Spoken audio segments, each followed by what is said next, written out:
Oko brendini hamma yuklarni asosiy Toshkentdagi sklatimizda yuyilib yotgan holatini kollektivimiz a'zosi ko'rsatdi.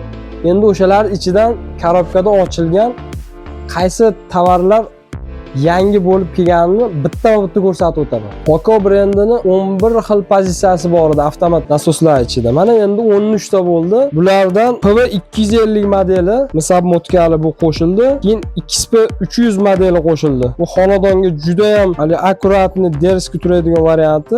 Bu ham misab motkali. Mana endi Oko'ning 13 xil pozitsiyali avtomat nasoslari hammasi shuncha bo'ldi. Oko brendida 3 xil sirkulyatsiyon nasos bor edi. Hozir bu kelgani bilan 4 xil pozitsiyaga ega bo'ldi. Ya'ni ilgari 25 ga 6, 32 ga 6, 32 ga 8 bor edi. Endi 25 ga 8 modeli ham qo'shildi. Mana buni tashqi ko'rinishi. 3 ta skorisi bor.